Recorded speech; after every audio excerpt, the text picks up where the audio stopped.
1 Kings chapter 11.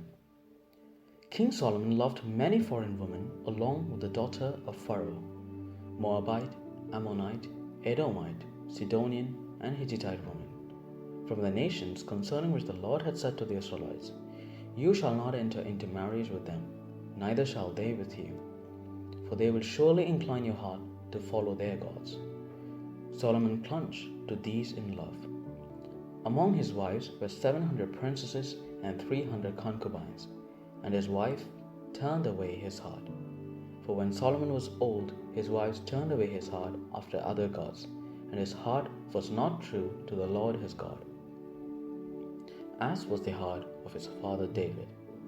For Solomon followed Astarte, the goddess of the Sidonians, and Milcom, the abomination of the Ammonites. So Solomon did what was evil in the sight of the Lord, and did not completely follow the Lord, as his father David had done. Then Solomon built a high place for Chemosh, the abomination of Moab, and for Molech, the abomination of the Ammonites, on the mountain east of Jerusalem. He did the same for all his foreign wives, who offered incense and sacrificed to their gods.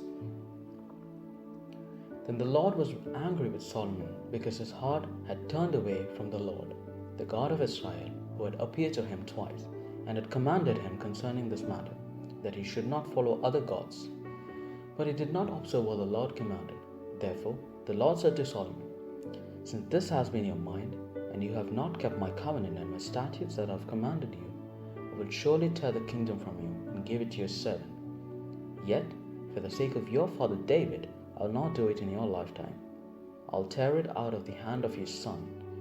I will not, however, tear away the entire kingdom. I will give one tribe to your son for the sake of my servant David and for the sake of Jerusalem, which I have chosen." Then the Lord raised up an adversary against Solomon, Hadad the Edomite. He was of the royal house in Edom. For when David was in Edom, and Joab the commander of the army went up to bury the dead, he killed every male in Edom. For Joab and all Israel remained there 6 months, until he had eliminated every male in Edom. But Hadad fled to Egypt with some Edomites who were servants of his father. He was a young boy at that time. They set out from Midian and came to Paran. They took people with them from Paran and came to Egypt, to Pharaoh, king of Egypt, who gave him a house, assigned him an allowance of food, and gave him land. Hadad found great favor in the sight of Pharaoh, so that he gave him his sister-in-law for a wife, the sister of Queen Taphanes. The sister of Taphanes gave birth by him to his son Genubath, whom Taphanes weaned in Pharaoh's house. Genubath was in Pharaoh's house among the children of the Pharaoh. When Hadad heard in Egypt that David slept with his ancestors, and that Joab, the commander of the army, was dead, Hadad said to Pharaoh, "Let me depart, that I may go to my own country." But Pharaoh said to him, "What do you lack with me, that you now seek to go to your own country?" And he said, "No, do let me go." God raised up another adversary against Solomon, Rezin, son of Eliada, who had fled from his master, King Hadadezer of Zobah. He gathered followers around him and became leader of a marauding band after the slaughter by David. They went to Damascus, settled there, and made him king in Damascus. He was an adversary of Israel all the days of Solomon, making trouble as Hadad did. He despised Israel and reigned over Aram.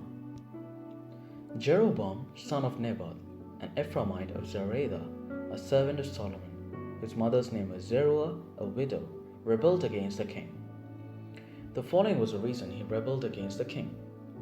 Solomon built a millow and closed up the gap in the wall of the city of his father David. The man Jeroboam was very able, and when Solomon saw that the young man was industrious, he gave him charge over all the forced labor of the house of Joseph. About that time, when Jeroboam was leaving Jerusalem, the prophet Ahijah the Shilonite found him on the road. Ahijah had clothed himself with a new garment. The two of them were alone in the open country. When Ahijah laid hold of the new garment he was wearing and tore it into 12 pieces, he then said to Jeroboam, "Take for yourself 10 pieces, for thus says the Lord, the God of Israel, See, I am about to tear the kingdom from the hand of Solomon and will give you 10 tribes. One tribe will remain his for the sake of my servant David and for the sake of Jerusalem, the city that I have chosen out of all the tribes of Israel.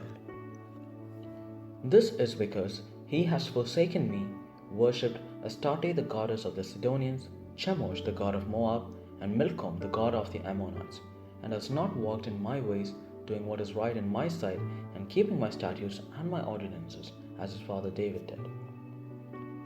Nevertheless, I will not take the whole kingdom away from him, but will make him ruler all the days of his life, for the sake of my servant David, whom I chose, and who did keep my commandments and my statutes. But I will take the kingdom away from his son, and give it to you, that is, the 10 tribes. Yet to his son I will give 1 tribe, so that my servant David may always have a lamp before me in Jerusalem, the city where I have chosen to put my name. I will take you, and you shall reign over all that your soul desires. You shall be king over Israel, if you will listen to all that I have commanded you, walk in my ways, and do what is right in my sight, by keeping my statutes and my commandments, as David my servant did. I will be with you, and will build you an enduring house, as I built for David. And I will give Israel to you. For this reason I will punish the descendants of David, but not forever.